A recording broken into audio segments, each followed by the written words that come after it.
राधे राधे। और उन लोग गीत पे कजरी तीज के, हरतालिका तीज के उस पर एक गाना और आप लोग को सोहर सुना रहे हैं गौरा जी का, भोले जी का। आप लोग को अच्छा लगेगा तो प्लीज़ लाइक कमेंट करना। भोले जी का और गौरा जी का है।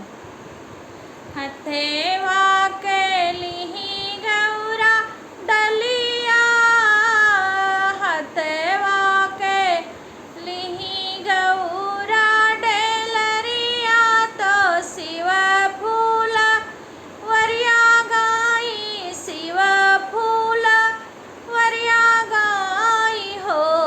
गौरा तोड़े लागी बेला चमेली, तो शिव का मानवे खातिर हो।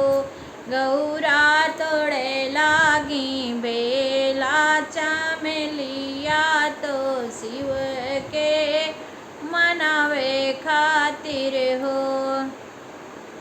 तोड़े लागी बेलिया चमेलिया, तो शिव के मनावे खातिर हो। गौरा तोड़े लागी बेलिया के पतिया, तो शिव के मनावे खातिर हो। गौरा तोड़े लागी बेलेवा के पतिया, तो भोले के मनावे खातिर हो। तोड़े लागी बेलावा के पतिया, तो भंगिया धतुरा तोड़े हो। गौरा तोड़े लागे धतुरा के फुलावा, तो भोले के मनावे खातिर हो। गौरा तोड़े लागे धतुरा के फुलावा, तो भोले के मनावे खातिर हो।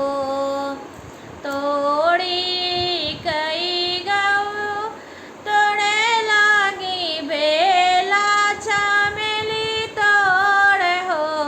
गौरा भंगिया के मतल आए, भोले बाबा डलिया बहाई दीहिन, फूल छित राई दीहिन हो।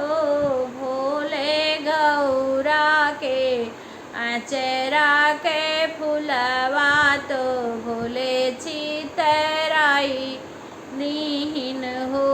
गौ भंगिया के मतले शिव भोले आए, गौरा के डलरिया तोड़े, गौरा के डलरिया तोड़े हो। गौरक फुलवा दीहिन छितराई, तो डलिया का तोड़ी दीहिन हो। शिव फुलवा दीहिन छितराई, तो डलिया तोड़ी फेंकिन हो।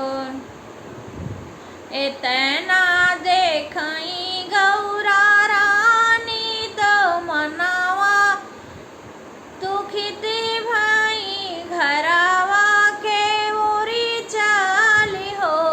गौरा मैया के गोदिया सिरिया नावे, सुगो की कई रोवाई हो।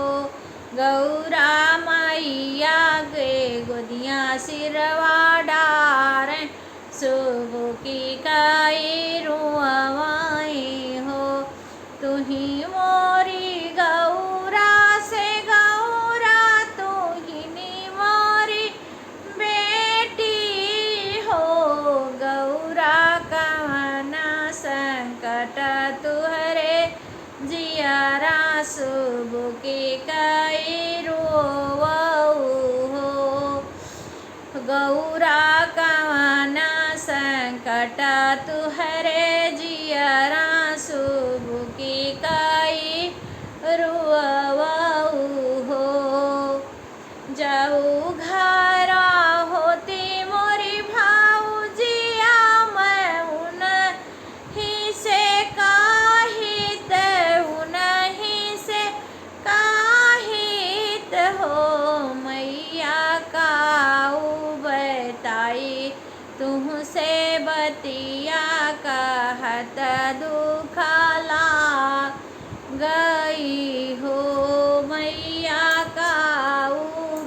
बताई, तुहसे बतिया कहता दुख लागई हो। भाऊजी से कहतूँ मोरी गौरा तो हंसी के उड़ाई दई है, हंसी के उड़ाई दई है हो। गौरा मैया से कहा बूझो बतिया तोहरी छिपाई लेबै हो। बेटी मैया से कहा बूझो बतिया तोहरी छिपाई लेबै हो। काऊ कहिया मोरी मैया कहता लजिया लागई हो। मैया बनवा में आवाए के जोगिया डालरिया हमरे तोड़े तो फूला छितराई दिए हो। मैया बनवा में आवाए का जोगिया डालरिया हमारी तोड़े तो फूला छितराई दिए हो। काऊ बाऊ रान्यू मोरी गौरा समझी नहीं पायू, समझी नहीं पाई हो। गौरा जोगिया तो हुए तुहरे स्वामी, तीनों लोक के मालिक हो। गौरा जोगिया तो हुए तुहरे स्वामी, तीनों लोक के